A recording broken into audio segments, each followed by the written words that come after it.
Hey, tell me about yourself. Hi, I'm Laura Doman, voice actor, on-camera actress, and a former tech industry sales exec, helping you to tell your story well with a few tips from the entertainment world. Now, last time, we talked about the importance of having a believable, credible presence on camera so that each viewer feels like you're just speaking honestly and directly to them. This is done by imagining one specific person at the other end of your one-way conversation. Someone with a vested interest in what you have to say, who's listening and responding silently. Now, here's how many actors do this in scene work and script analysis. It's known as the 5 basic questions. The who, what, when, where, and why. For our purposes, let's break it down as it applies to talking directly to camera. Here's an example. Let's say your company provides investment advisory services for professional women, and you're making a video for your website. It's going to talk about the importance of investing wisely for retirement. For this particular product, your target market is a working adult, a woman between 30 and 50 years of age, with at least $100,000 and usually not more than $1 million in investable assets. Who exactly is your intended audience? It's not enough to say a 30 to 50-year-old working woman with sufficient assets. You have to picture her, ideally using somebody you already know as a model. Now, imagine, where is she in her life? What are her primary concerns? Visualize her and keep her personality in mind. Okay, let's say you pick Katie, your real-life neighbor and a 40-year-old mom who's very busy and has 2 elementary school kids. She works in pharmaceutical sales. This is the individual you're going to speak to when you deliver your message, just as if you were meeting face to face. And if it helps to put her picture next to the camera, go for it. Next is the what. Exactly what are the two of you talking about? Well, this would be the message of your video. In this example, retirement planning. Though in real life, you probably not just jump into it. You would have had a conversation leading up to it, what actors call the moment before. This could be talking about how fast your kids are growing.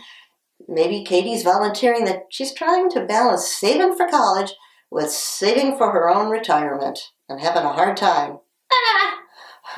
Well, when you do talk about your company's services on camera, imagine seeing how would Katie react to your message. Third point, when? What time of day or night are you imagining having this conversation? Maybe it's during the work week. You're catching up during lunch break. Or maybe it's the weekend. You guys are just hanging out together on the soccer field around 2 p.m. Sunday. Just imagine what you were both doing just before your conversation began. It's also important to know the where, because the environment affects how you're going to relate to each other. Are you speaking quietly at a doctor's office? Or more enthusiastically at an outdoor sporting event? Go team! Well, we speak differently in a work setting than in a let the hair down casual moment. In our example, we're going to pretend our 10-year-old kids are on the same soccer team and we're sitting next to Katie and we're watching the practice together. And finally, the why. Why is it important for you to talk to Katie at this particular moment? What does she need to know, learn, or do as a result of what you have to say? Well, Katie must have some pain point for your message and your eventual call to action to be timely and relevant. Now, in this example, she's trying to figure out if she has to put off saving for her own retirement because she's so focused on saving for her kids' college funds. So, to summarize, Katie is your friend and neighbor, a busy working mom of 2 young kids. You just ran into her at soccer practice. You're just catching up with each other too. You're talking about the kids and college funds and retirement accounts. And then Katie mentions the balancing act of saving for college versus her own retirement. Well, you're a sympathetic friend. You're listening to her concerns. You're nodding your head. Yeah, you understand. And hey, you got an idea that she might find helpful. Then you shift from your imagined conversation with Katie, before all that, into the message you're delivering for your video. Well, now you're still in conversation with Katie. As far as you're concerned, the camera is Katie. And while you're looking into the camera, while you're speaking, in your mind's eye, you still see Katie listening and reacting as you explain in a friendly, conversational tone what you've seen work for other women in similar circumstances. The result? Well, the viewer, a working woman who fits your target audience, feels like you're speaking directly to her. Why? Because your voice, facial expressions, and above all else, the emotions reflected in your eyes, the windows of the soul, remember, tell her that you're speaking to one special person. Her.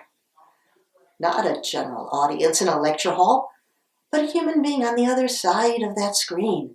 And it makes your message that much more effective and real.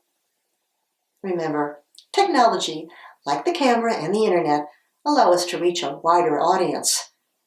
But they can't make the full case for you because they lack the human element. The heart, where we connect one-on-one, when two real people are having a conversation. Let me know if you find these acting tips are helpful to help you become more effective on camera. I certainly hope so. And if you have any questions or comments, just throw them in the comments below or send me an email at laura@lauradoman.com, and I'll respond directly or in a future video. I'll see you soon with another tip on camera.